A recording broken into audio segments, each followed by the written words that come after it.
samedi. Je vous souhaite la bienvenue à cette conférence qui va porter sur l'Acadie du Témiscouata. Donc, c'est un plaisir pour moi, au nom du Congrès mondial acadien de 2014, de vous présenter Samuel Moreau qui va vous parler un petit peu de l'histoire du Témiscouata et de son lien avec celle de l'Acadie. Donc, sans plus tarder, je lui cède la parole. Donc, bonjour, merci d'être là. Alors, c'est ça, donc comme on m'a présenté, je m'appelle Samuel Moreau et je travaille pour le Fort Ingalls et la Société d'histoire et d'archéologie du Témiscouata. Et dans le fond, c'est ça, on m'a demandé de présenter une conférence sur l'histoire du Témiscouata, mais aussi sur tous les liens qu'il y a avec celle de l'Acadie, bien sûr à cause du Congrès mondial acadien là, qui s'en vient bientôt. Mais en fait, cette histoire-là commence, bon, voilà. Cette histoire-là a commencé en fait il y a environ 1 an et demi, quand le comité régional témiscouatain du Congrès mondial acadien nous a demandé à la Société d'histoire d'effectuer des recherches en fait pour trouver les racines acadiennes des Témiscouatins. Parce qu'on pourrait dire que c'est un petit peu plus difficile pour les gens du Témiscouata de se sentir acadiens. On se sent surtout québécois, canadien, français. Et là, c'était de justifier pourquoi le Congrès mondial acadien doit avoir lieu aussi au Témiscouata. Donc, le mandat se divise en deux, en fait. C'était en fait de trouver nos racines acadiennes et ensuite de situer le Témiscouata dans le contexte historique de l'Acadie. Donc, suite à ça, nous, on a eu 4 questions qu'on a essayé de répondre suite à la réception de ce mandat-là. Donc, premièrement, où et qui sont les Acadiens au Témiscouata? Quelles traces ils ont laissées? Et la grande question, est-ce que le Témiscouata a autant sa place dans la célébration du Congrès mondial acadien que le Maine ou, par exemple, que le Nouveau-Brunswick? Donc ça, c'était les questions qu'on s'est posées. Et pour répondre à ces questions-là, on a utilisé la méthodologie suivante. Donc, premièrement, on a fait tout simplement une recherche dans les documents historiques, dans les synthèses historiques qui avaient déjà été faits. Donc, on a relu l'histoire des Acadiens, l'histoire du Madawaska, l'histoire du Témiscouata. Et là, on a essayé de faire des liens, de voir qu'est-ce qui nous unit tout le monde ensemble. Qu'est-ce qui fait en fait qu'au Témiscouata, notre histoire est vraiment intégrée à celle des Acadiens. Par la suite, on est retourné aux sources primaires, donc c'est-à-dire au recensement, aux actes religieux, pour essayer de voir des exemples concrets de ces liens-là qui existent entre les Témiscouatins et les Acadiens. Donc ça s'est passé bien sûr par des recherches généalogiques. Donc on a essayé de voir des portraits types en fait de familles qui se sont établies au Témiscouata, qui sont d'origine acadienne. Et on a fait une compilation de tous les patronymes, en tout cas on pense de tous les patronymes acadiens qu'on retrouve sur le territoire du Témiscouata. Et ça nous a permis de créer un rapport statistique. Le but, en fait, était d'arriver avec un chiffre, de pouvoir dire au Témiscouata, il y a tant de personnes qui sont d'origine acadienne ou possiblement d'origine acadienne. Donc ce chiffre-là, je ne vais pas vous le dire tout de suite, on va le garder pour la fin. En fait, ce qu'on va faire, c'est que je vais vous parler de l'histoire du Témiscouata. Et là, on va faire un grand portrait assez rapide parce que je vais vous parler de toute son histoire. Vous allez voir que c'est une histoire qui est assez riche et plus longue qu'on pourrait penser. Donc, souvent, on pense que l'histoire du Témiscouata a commencé il y a peut-être 100, 150 ans, à la limite 200 ans, avec la création des villages. Mais en regardant un peu plus loin, on se rend compte que l'histoire du Témiscouata commence bien avant ça. Témiscouata, c'est comme ça qu'on appelle la région, c'est le nom du lac en fait. On l'appelle Sesemi-Esguateg ou encore Témiscouatec ou encore Témiscouata. Donc c'est plusieurs variations de la langue malécite qui veulent dire, bon, les traductions sont nombreuses, mais on s'entend tous pour dire que ça voudrait dire le lac très profond. Donc c'est comme ça que les Malécites nommaient cette région-là, mais l'occupation du territoire au Témiscouata date de bien avant l'arrivée des Malécites. En fait, la première trace de présence humaine au Témiscouata date d'environ 9000 ans avant aujourd'hui. Et bon, ici vous voyez une carte, et on peut voir le lac Témiscouata, les lacs Touladi, lac des Aigles, lac Squatec. Et vous voyez, il y a des points avec des... Je sais que c'est pas gros, là, mais il y a des petits codes, ça commence par CKE quelque chose. Et tout ça, ce sont des sites archéologiques qui ont été trouvés par les archéologues au Témiscouata. En tout, il y a une 50aine de sites archéologiques qui ont été découverts. En fait, le plus vieux site, il se situe à peu près à 3 km au sud du lac des Aigles, là, dans le coin de Squatec. Ce site-là date de 9000 ans avant aujourd'hui. Donc à cette époque-là, on parle de l'époque du Paléo-Indien récent. Pour vous donner une idée, l'ère glaciaire, c'était il y a 10 000 ans. Donc il y a 9000 ans, on vient tout juste de sortir de l'ère glaciaire. Le climat est vraiment très différent de ce qu'on connaît aujourd'hui. Il y a des caribous qui peuplent le Témiscouata, donc c'est vraiment très différent de ce qu'on connaît aujourd'hui. On retrouve d'autres sites aussi très anciens dans le coin du lac des Aigues, aussi à Saint-Elzéar. Et la plupart des sites archéologiques qu'on retrouve sont datés d'entre 4000 et 6000 ans avant aujourd'hui. Donc on voit que la présence date pas d'hier au Témiscouata. On peut douter. Là, je vais vous montrer des objets qui nous prouvent en fait la présence des Paléo-Indiens et des Amérindiens archaïques. Ici, on voit des objets qui ont été trouvés lors des fouilles archéologiques au Témiscouata. À gauche, on a ce qu'on appelle une préforme bifaciale. Donc, c'était un futur outil qui n'a jamais été terminé, qui a été abandonné. Et à droite, on a en fait ce qui est la moitié d'une pointe de flèche. En fait, il faut s'imaginer que la pointe va ici, là. Alors, ça, c'est une pointe de flèche aussi qui a été trouvée au Témiscouata. Ces deux objets-là, en fait, datent de l'archaïque supérieur, donc environ 5000 ans avant aujourd'hui. Ici, on a un objet assez particulier qui est, malheureusement, je n'ai pas pu vous les amener, là, mais on les a seulement en photo. Donc, qui est une hache polie qui date de la période archaïque. Donc, on ne sait pas trop entre 6500 et 3000 ans avant aujourd'hui. Cette hache-là a été retrouvée à Dégelny. Et la grande question, en fait, c'est de savoir, mais pourquoi les Paléo-Indiens et les Indiens archaïques viennent au Témiscouata? Qu'est-ce qu'il y a de si beau à venir au Témiscouata? Et on se rend compte, en fouillant sur les sites archéologiques, que les Amérindiens ne viennent pas pour s'installer. En fait, c'est des occupations temporaires. Ils viennent pour chercher du matériel. Ils viennent pour chercher cette pierre-là, qu'on appelle le Chert Touladi, qui est une pierre qui est très friable, qui est gris verdâtre. Et ça servait à faire des outils. Et ça peut peut-être pas paraître de nos yeux modernes, mais c'est un coffre à outils. Donc, ce sont des grattoirs qui sont faits en chert, qui servaient à plein de choses, notamment à gratter les fourrures. Donc, déjà, vous voyez, je vous parle de cette époque-là préhistorique, mais déjà, ce qu'il faut comprendre, c'est que le Témiscouata est seulement un lieu de passage. On vient seulement pour passer, pour venir chercher du matériel, et on s'en va. Donc, ce n'est pas encore un lieu d'occupation permanent. Les Malécites vont occuper le territoire. Donc, quand on parle des Malécites, on parle plutôt de la période historique, donc il y a environ 500 ans. On sait qu'il y a une présence malécite sur le territoire, mais on sait que ce n'est pas une présence qui est nécessairement permanente. Encore là, eux sont seulement là pour passer entre un territoire et un autre. Les Malécites, par contre, rapidement, à la période historique, vont quitter le Témiscouata pour plutôt se diriger vers le sud. Et là, ici, on a une carte qui est très importante parce qu'on voit pourquoi les Malécites venaient au Témiscouata. Et sur la carte, ici, vous voyez le lac Témiscouata qui est juste là. Et en vert, on peut voir, en fait, la route que les Amérindiens utilisaient pour voyager, en fait, jusqu'au fleuve Saint-Laurent. Donc, on pouvait partir carrément de la baie de Fundy et remonter les cours d'eau en canot pour se rendre jusqu'au fleuve Saint-Laurent. Donc, la voie principale qui était utilisée, c'était par la rivière Madawaska, le lac Témiscouata, la rivière Ashbérich, et ensuite, il y avait un portage à faire pour se rendre à la rivière Trois-Pistoles, et là, on arrivait à ce qui est aujourd'hui Trois-Pistoles, au fleuve Saint-Laurent. Donc ça, c'est une route qui était prisée par les Amérindiens. Mais il y avait aussi des parcours alternatifs. Donc, on pouvait passer par les lacs Touladi et la rivière Bois-Bouscache. Donc ça, c'est un autre parcours qu'on pouvait utiliser. Et on sait aussi qu'il y avait des portages qui pouvaient se faire. Donc, on pouvait passer par la rivière Saint-Jean, lac Poinégamook et ensuite la rivière Verte. Et encore là, il y avait des portages à faire. Donc, on sait que les Amérindiens passaient par le Témiscouata pour faire la jonction, finalement, entre la baie de Fundy et le fleuve Saint-Laurent. Donc, maintenant, on va passer à l'époque qu'on appelle historique.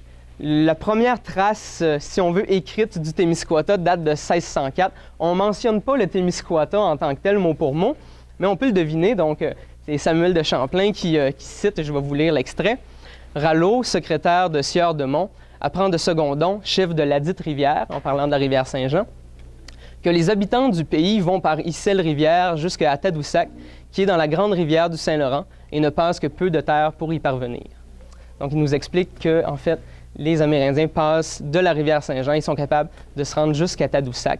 sans trop utiliser de terre, sans trop faire de portage. Ils peuvent y aller par les différents cours d'eau. Donc encore une fois, on voit que le Témiscouata n'est seulement qu'une région de passage entre deux endroits qui sont occupés.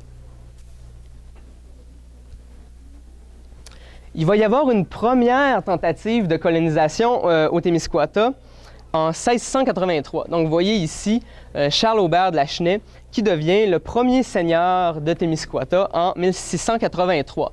Donc, lui, il fait beaucoup de traite de fourrure, il vit à Québec et il veut en fait construire des postes de traite pour pouvoir traiter avec les Amérindiens. Il va construire une maison à Cabano et une autre à Notre-Dame. Mais malheureusement, son entreprise de traite ne fonctionnera pas. Et selon ce qu'on raconte, en fait, les Amérindiens auraient incendié ces deux maisons-là. Donc, première tentative là, de colonisation qui n'a pas été très fructueuse. Donc, ce qui m'amène maintenant à vous parler du sentier du portage. Alors, quand je vous parle de cette route de passage-là, le sentier du portage est assez important. Vous avez vu tout à l'heure la carte où j'expliquais que les Amérindiens passaient par les rivières pour se rendre au fleuve Saint-Laurent. Mais les Français, eux, vont utiliser une route de terre pour relier le lac Témiscouata au fleuve Saint-Laurent. Donc encore là, c'est pas tellement grand, donc c'est pas évident. Mais vous pouvez voir ici le lac Témiscouata, le fleuve Saint-Laurent qui est juste ici. Et on peut voir qu'il y a une route qui est tracée tout le long. Et on peut y lire Témiscouata Portage. Donc on voit en fait que c'est la route que les Français ont construite. Cette route-là a été construite en 1746 par les Français. Ça peut paraître anodin comme ça, mais cette route-là est très symbolique parce qu'en fait, c'est la première route intercoloniale en Amérique qui reliait les deux colonies du Canada et de l'Acadie. Donc, quand je vais utiliser le mot Canada, en fait, dans ma conférence, je parle bien sûr de la vallée du Saint-Laurent. Je ne parle pas du Grand Canada comme on le connaît aujourd'hui, mais je parle de simplement les bandes qui sont occupées, en fait, par les Canadiens français de chaque côté du fleuve Saint-Laurent, qu'on appelait à l'époque le Canada, par distinction à la Nouvelle-France, qui est l'ensemble des colonies françaises, incluant, par exemple, l'Acadie et la Louisiane. Alors, ce chemin-là, en fait, c'est un tout petit chemin, 3 pieds de large, en terre battue. C'est pas grand-chose, mais c'est un premier lien entre le Canada et l'Acadie. Et là, les liens vont se faire de plus en plus facilement, et on va voir qu'au fil des années, à mesure que cette route-là va prendre de l'importance, cette route-là va élargir, va devenir de mieux en mieux entretenue, et le lien entre le Canada et l'Acadie va devenir encore plus réel. Donc, on arrive maintenant à la date fatidique en 1755, la déportation des Acadiens, ce qu'on appelle aussi le Grand Dérangement. Alors, on voit en fait que beaucoup d'Acadiens ont été déportés en Nouvelle-Angleterre, dans les États américains. Mais ça, j'en parlerai pas trop. Ce que je veux parler aujourd'hui, c'est plutôt de la fuite des Acadiens vers le nord. Alors, bon, il y en a une bonne partie qui a fui vers Saint-Pierre-et-Miquelon, une bonne partie qui a fui ici, et il y en a quand même une quantité considérable, on parle d'environ 1500, qui auraient fui pour se diriger vers le Québec, pour s'installer dans la région du fleuve Saint-Laurent. Donc, justement, j'ai une carte qui montre le Québec, et là, vous voyez les petits drapeaux acadiens, là où les Acadiens se seraient réfugiés suite au Grand Dérangement. La plupart vont s'installer dans les régions côtières, donc la baie des Chaleurs, la Côte-Nord, les îles de la Madeleine, Saint-Pierre et Miquelon. Mais il y en a quand même une quantité importante qui vont se rendre jusqu'à Québec, Trois-Rivières, Lanaudière, Nicolet. Mais nous, ce qui nous intéresse dans l'histoire du Témiscouata, c'est surtout ceux qui ne se sont pas rendus jusqu'à Québec. Alors, on parle de Lauson, Beauce, Bellechasse, Kamouraska, Kakuna.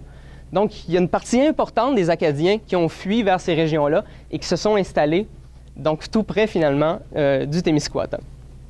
Donc, ces Acadiens-là ont passé par le portage qui avait été construit par les Français quelques années avant. Donc, ont passé par le Témiscouata. Et ça, c'est un lien symbolique assez important qui nous unit dans l'histoire des Acadiens. En 1783, les États-Unis deviennent indépendants, deviennent officiellement indépendants, donc ne sont plus une colonie britannique, mais sont vraiment devenus un pays. Donc à ce moment-là, il y a environ 30 000 loyalistes qui sont toujours fidèles à la couronne anglaise, qui vont fuir vers le nord. Et il y a une grande partie de ces loyalistes-là, qui vont s'installer dans les maritimes. Et ça va causer une deuxième vague, donc les Acadiens qui s'étaient réfugiés dans les maritimes vont encore être repoussés vers le nord par l'arrivée des loyalistes. Et ça va faire qu'encore une deuxième vague d'Acadiens vont aller s'installer dans la région de Kamouraska-Kakuna, tout près du Témiscouata. Donc, 1785, c'est la date où commence aussi à se peupler le Madawaska. Et ça, c'est important aussi dans l'histoire du Témiscouata parce qu'on va voir tout à l'heure que le Témiscouata a été peuplé par le nord, par le Kamouraska, mais il a aussi été peuplé par le sud, par les gens du Madawaska. En 1763, James Murray devient le gouverneur général du Canada et lui, il va instaurer une politique pour favoriser l'établissement des Acadiens en Canada, c'est-à-dire dans la vallée du Saint-Laurent. Il va commencer à distribuer des terres, à distribuer des droits civils pour que les Acadiens viennent s'installer. Et là, ça va être vraiment la ruée en groupe de 600, de 800 qui vont se diriger à Saint-Grégoire-de-Nicolet, l'Acadie-sur-le-Richelieu. Et là, il y a des villes carrément importantes qui vont se fonder au Québec suite à cette arrivée massive d'Acadiens. Mais revenons au Témiscouata. Alors, je vous disais tout à l'heure que Delachenay avait essayé de faire une colonisation, mais ça n'avait pas fonctionné. Et là, c'est seulement beaucoup plus tard, en 1809, que le premier colon vient s'installer au Témiscouata, Philip Long, un ancien soldat anglais, qui va venir s'installer, va construire une ferme et va vivre là, près du lac Témiscouata, au pied du sentier du Grand Portage. En fait, Philip Long, lui, a aujourd'hui encore des descendants, qu'on dit longs aujourd'hui, au Témiscouata. Mais ce ne sera pas le seul, c'est le premier, en fait, qui vient s'installer.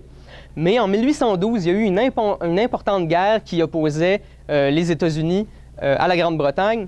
Et là, les Britanniques vont voir de plus en plus l'importance de la route qui permet de, justement, relier ce qui est maintenant la Nouvelle-Écosse, qu'on appelait l'Acadie, mais qui est maintenant la Nouvelle-Écosse, au Canada.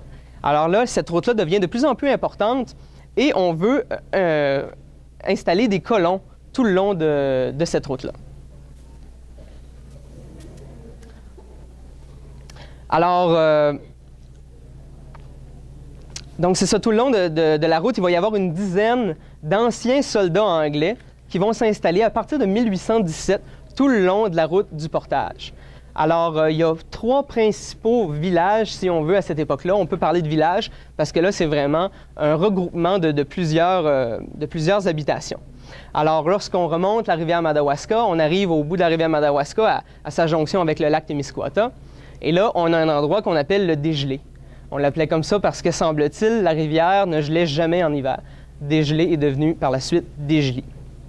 Ensuite, on remontait, on continuait, on longeait le fleuve, le lac Témiscouata.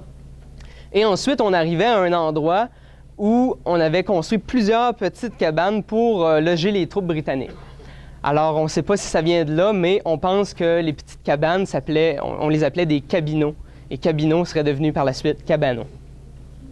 Un peu plus loin, bien, vous voyez probablement le plus important des camps qui avaient été construits, c'est le camp Saint-François, qui était, lui, en plein milieu du portage du Témiscouata, qui était construit à la jonction entre le lac Saint-François et la rivière Saint-François. Donc, il ne reste absolument plus aucune trace de ce camp-là aujourd'hui.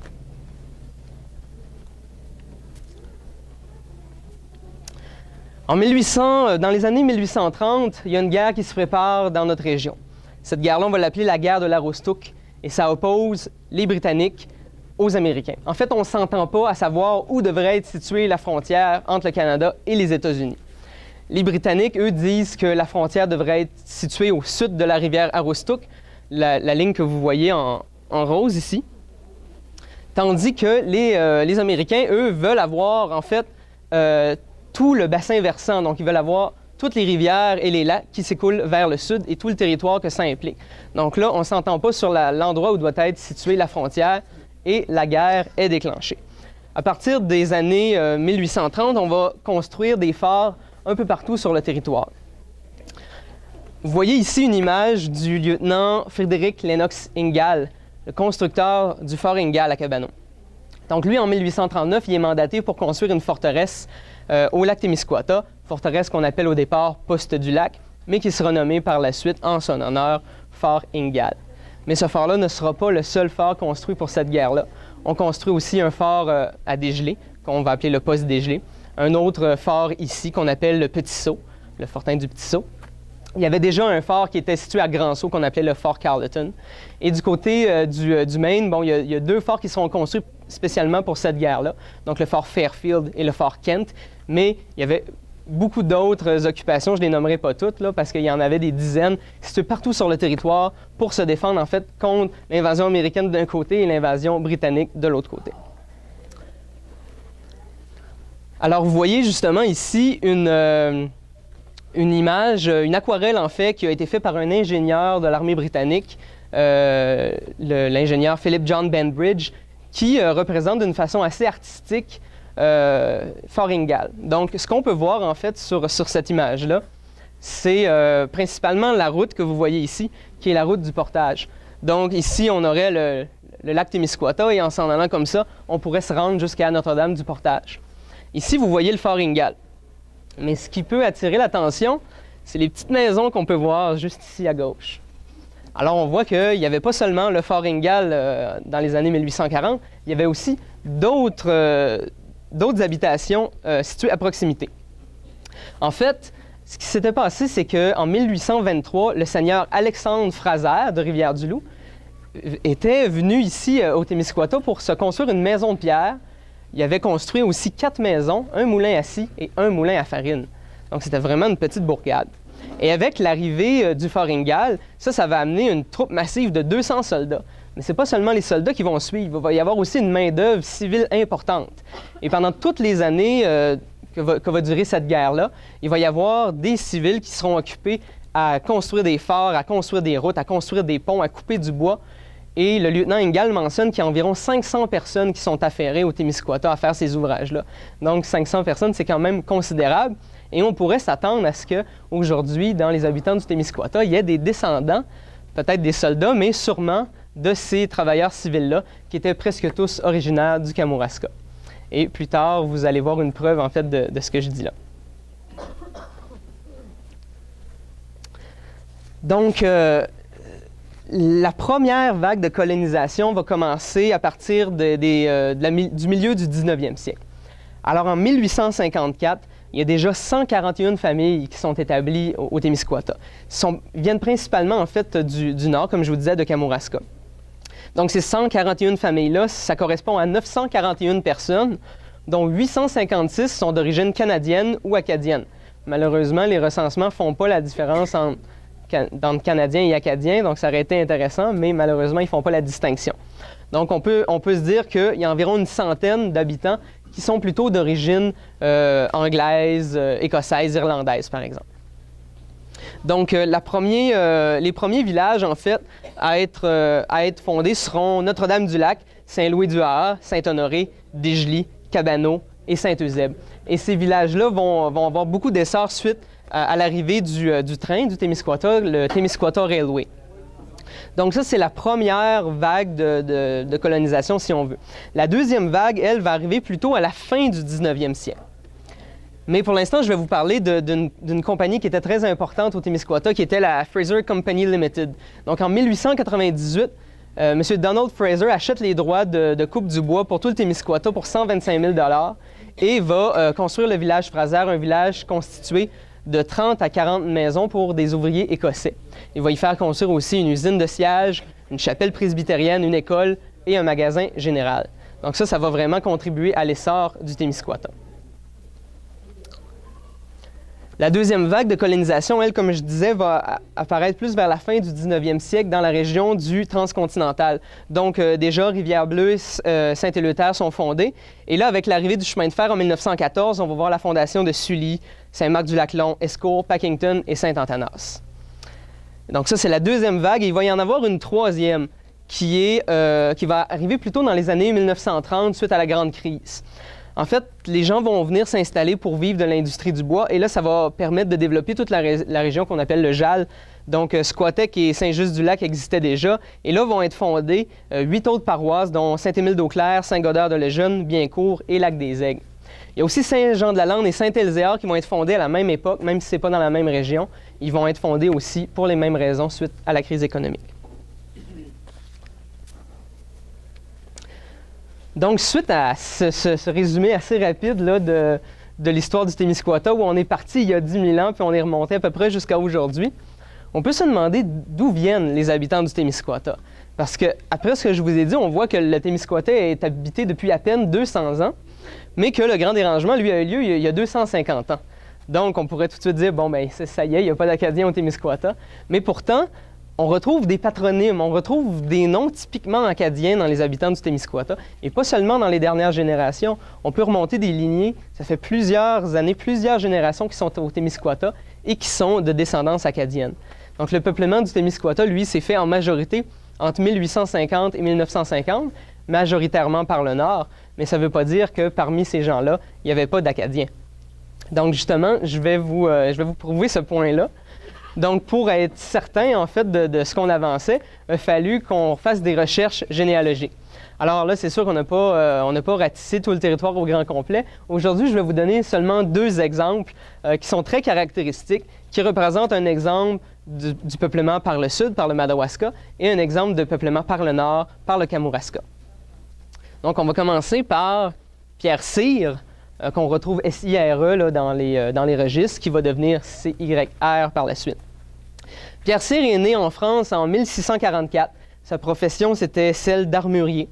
Il va se marier avec Marie Bourgeois, fille de Jacques Bourgeois et de Jeanne Trahan. Ensuite, eux, ils vont s'installer à Port-Royal. Et là, on va suivre seulement une lignée. Là, on ne suivra pas tous ses fils et ses filles.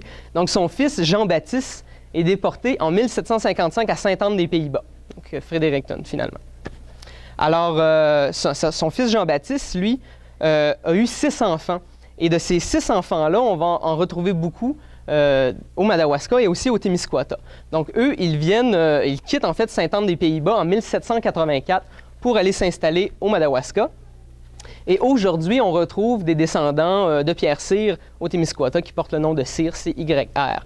Donc là, ça démontre que bon, ces Acadiens-là sont originaires du Sud et partagent à peu près la même histoire que la plupart des gens d'origine acadienne du Madawaska. Et là, on va voir un autre exemple qui est plutôt de peuplement par le nord. Donc ça, c'est l'exemple de François Robichaud. François Robichaud, lui, était en Acadie. Il était marié à Marie-Belle-Île-Le-Borgne et il va fuir l'Acadie pour se diriger vers la rive sud du Saint-Laurent. Donc, on n'a pas réussi à trouver à quel endroit précisément là, il est installé. Mais on sait que son fils Anselme Robichaud est à Kamouraska en 1765. Alors, lui, Anselme, va avoir plusieurs enfants et 2 de ses petits-fils, en fait, qui sont Benoît et Israël, vont avoir des lignées au Témiscouata. Donc aujourd'hui, au Témiscouata, on peut voir des Robichauds ou des gens qui portent d'autres noms, mais qui ont dans leur arbre généalogique ces ancêtres-là, donc Benoît et Israël Robichaud. Mais je vais continuer plus particulièrement sur Israël parce que c'est un cas assez intéressant dans notre histoire. Donc le petit-fils d'Anselme, Israël Robichaud, lui, est né en 1810 à Kamouraska. Et va faire partie des quelques personnes qui ont suivi le seigneur Fraser pour s'installer au lac Témiscouata. Lui va se marier avec Rosalie Allaire, qui est la fille de Marie Meké. Ceux qui connaissent un peu l'histoire du Fort Ingalls voient peut-être là où je veux m'en venir. Marie Meké, en fait, était l'aubergiste qui vivait juste à côté du Fort Ingalls et qui desservait les soldats en différentes choses, de la nourriture. Et Marie Meké, elle avait une fille qui était Rosalie Allaire. Et Rosalie Allaire, elle, s'est mariée avec Israël Robichaud. Mais les liens avec le Fort Ingalls ne s'arrêtent pas là, parce qu'on a découvert que, en plus que Israël Robichaud habitait près du Fort Ingalls, il aurait contribué à sa construction. En fait, on a eu des preuves que Israël Robichaud était un des bûcherons qui aurait coupé le bois, qui aurait servi à construire le Fort Ingalls en 1839. Donc, on voit que c'est assez facile, là, quand on fait de la généalogie, de faire des liens qui sont assez intéressants. Israël Robichaud, lui, va avoir plusieurs enfants, Élisabeth, Marie, Rosalie, Guillaume, Joseph et Charles. Et parmi ceux-là, il va y en avoir beaucoup qui vont avoir des descendants au Témiscouata. Donc, vous voyez 2 exemples très, très différents, mais assez typiques de ce qu'on retrouve au Témiscouata, par le sud, par le Madawaska, et par le nord, par le Kamouraska. Alors, la grande question maintenant, c'est de savoir qui est acadien et qui ne l'est pas. Donc, on a fait l'exercice d'essayer de compiler tous les patronymes acadiens qu'on retrouve au Témiscouata. Alors, bien sûr, on n'a pas remonté les lignées de chacune des personnes qui habitaient au Témiscouata, donc on y a été par les patronymes, et il y a des noms qui sont reconnus comme étant acadiens, donc les Cyr, les Robichaud, donc ça c'est assez clair, sont d'origine acadienne. Mais on a voulu chercher plus loin parce qu'il y a des grandes familles importantes au Témiscouata, comme par exemple les Beaulieu et les Morins, et on s'est dit on va seulement vérifier, aller chercher dans ces familles-là, pour voir s'il n'y aurait pas des ancêtres acadiens. Et là, on voyait qu'effectivement, il y avait beaucoup d'ancêtres acadiens par les femmes, hein, parce que le patronyme ne considère seulement que la voix de l'homme. Donc, quand on regardait, par exemple, chez les Beaulieu, on se rendait compte que dans les femmes, il y avait énormément de patronymes acadiens. Alors, on a fait une liste de tous les patronymes acadiens et possiblement acadiens qu'on pourrait retrouver au Témiscouata. Alors, voici la liste qui est à peu près complète. Donc, on espère qu'on n'en a pas trop oublié. Mais tous les noms que vous voyez là sont représentés au Témiscouata. Mais là, la grande question, c'est de savoir, ça représente combien de personnes, ça? Donc, nous, on y a été, en fait, par les statistiques. Donc, on a utilisé un échantillon statistique assez important et on y a été seulement par les patronymes pour vérifier, parmi tous ces noms-là, combien il y en a, en fait, au Témiscouata. Et là, vous voyez un peu les résultats des statistiques. Pour toutes les paroisses du Témiscouata, la hauteur totale de la barre représente l'échantillonnage. Donc, par exemple, pour Dégeley, on a fait un échantillonnage sur 1800 personnes et la partie qui est en rouge représente le nombre de personnes qui sont possiblement d'origine acadienne. Donc, ceux qui portent un patronyme typiquement acadien ou ceux qui portent un patronyme qui est possiblement acadien parce qu'en regardant dans les arbres généalogiques, on se rendait compte qu'il y avait beaucoup d'ancêtres acadiens dans ces arbres-là. Et là, on voit par exemple que pour Dégeley, là, il y a environ 450 personnes sur 1800. Et là, on voit que, bon, ça varie un peu pour chaque village, dépendamment de la population. Et pour avoir une meilleure idée, on a mis ces données-là en pourcentage. Et là, vous voyez encore, pour chacun des villages, un pourcentage qui va varier entre un peu plus de 10 % et un peu moins de 40 %. Donc, c'est assez considérable si on se dit qu'entre 10 et 40 % des gens au Témiscouata auraient des racines acadiennes. Là, bien sûr, pour les petits villages, il y a des plus grosses marges d'erreur. Donc, si on prend par exemple Saint-Pierre-de-la-Mie, notre échantillon statistique était tellement petit que notre marge d'erreur devient très, très importante. Mais par contre, en combinant les résultats de tous les villages, à ce moment-là, on arrivait avec une marge d'erreur qui était quand même bien, là, qui n'était pas trop grande. Donc, justement, on va arriver avec le résultat. Donc, on considère qu'il y a environ 1 à 1,5 million de Québécois qui sont d'origine acadienne. Donc, au Québec, il y a à peu près 8 millions d'habitants. Et là-dessus, il y aurait 1 à 1,5 million de personnes qui seraient d'origine acadienne. Ça veut dire qu'environ 50 % des gens au Québec auraient au moins un ancêtre acadien dans leur arbre généalogique.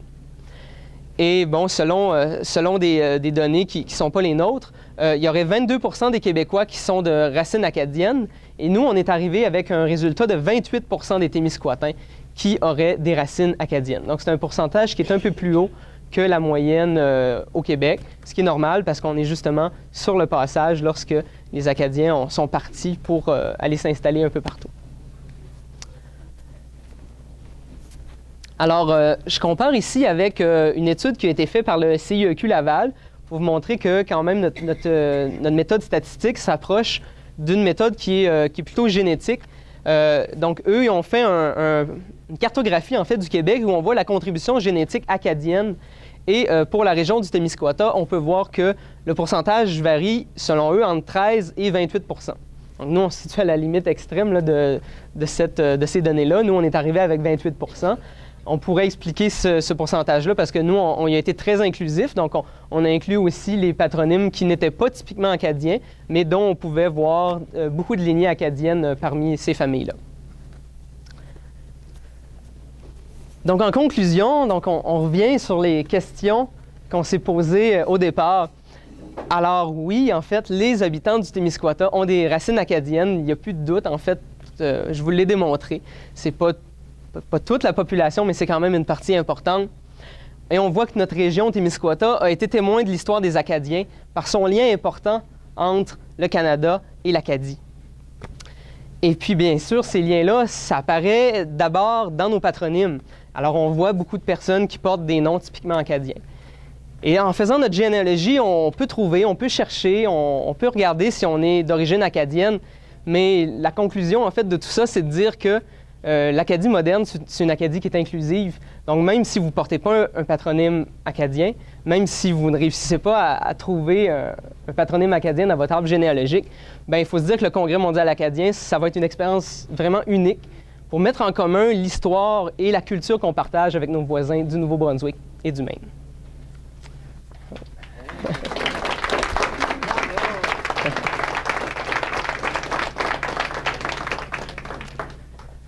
Voilà, donc c'est terminé. Donc, si vous avez des questions, là, je suis là pour répondre. Oui? Qu'est-ce qui est arrivé de tous ces Anglais-là qui se sont installés dans votre coin de pays? Il y en a encore, en fait. Comme tout à l'heure, je parlais de Philippe Long, qui était le premier habitant permanent. On retrouve encore c'est plus des langues, c'est des longs ou des lans qu'on va retrouver maintenant au Témiscouata. Pour ce qui est des soldats, les 200 soldats qui sont arrivés au fort, bien, eux avaient en fait à faire la ronde, si on veut, de tous les forts sur le territoire en dispute. Donc, ils restaient dans la région à peu près un an, puis après ça, ils s'en allaient. Donc, il y en a très peu qui sont restés finalement. Donc, la plupart du temps, ils suivaient le régiment, puis ils se dirigeaient vers d'autres forts. Donc, ceux qui sont restés, c'est les longs et les soldats en 1817 qui avaient été répartis tout le long du portage. Mais on peut en trouver encore. Des fois, les noms sont plutôt perdus. On a aussi, par exemple, les Purcell à Cabano. Donc, William Purcell, qui était le gardien du Fort Ingalls. Alors, on trouve des descendants des Purcell encore aujourd'hui à Cabano. Oui? Le Madawaska, il est près de Québécois et d'Acadiens. Est-ce que vous avez regardé comment les Madawaskaliens allaient chercher les femmes? Parce que ça, c'est une chose qu'on nous raconte beaucoup dans l'histoire, que les Madawaskaliens descendaient à Kamouraska chercher les femmes. Plus les gens du Témis qui sont venus ici. D'autres questions? Comment il y avait un mouvement de population? Oui, c'est ça. Non, nous, on n'a pas été aussi loin, surtout que quand vous parlez des femmes, bien, c'est sûr, quand on travaille avec les patronymes, là, ça devient assez compliqué. Donc, nous, notre mandat était très court. Là. On avait quelques semaines là, pour effectuer l'étude. Donc, on y était avec les patronymes, on y était avec la méthode statistique, en confirmant avec certaines lignées. Là. Mais oui, ça aurait été vraiment intéressant de voir justement la contribution qu'il y a eu d'un côté et de l'autre. Là. Peut-être que pour le futur, là, ça sera une étude intéressante à faire. Oui? Je suis née à Saint-Louis-du-Lac. Oui? Je suis Francine Tardy. Je demeure à Edmundston depuis très longtemps. Je me suis toujours posé la question. Saint-Louis-du-AA. Pourquoi? Bon, je vais vous donner une réponse, puis je ne dis pas que c'est la bonne, en fait, parce que là, on est dans la tradition orale et on a beau regarder dans l'historiographie, il n'y a rien qui nous dit « oui, voici la bonne réponse ». Alors, tous s'entendent à peu près pour dire que, bon, le sentier du portage, ce fameux sentier-là qui part du fleuve Saint-Laurent et qui se rend jusqu'au lac Témiscouata, était une route assez difficile à traverser, très longue, très fastidieuse. Et là, quand on arrivait à Saint-Louis-du-AA, on arrivait sur le haut de la montagne et là, on voyait le lac. Et là, le A, ça pourrait vouloir dire plusieurs choses selon les interprétations. Peut-être que « Ah, enfin, on est arrivé ». Peut-être « Ah, c'est tellement beau le paysage ». Alors, je ne peux pas vous dire c'est quoi la réponse, là, parce que là, comme je vous dis, on est dans la tradition orale. On entend toutes sortes de versions là, de la même histoire. Oui? Bravo, Samuel. Ça fait une belle histoire de notre Témiscouata. Merci.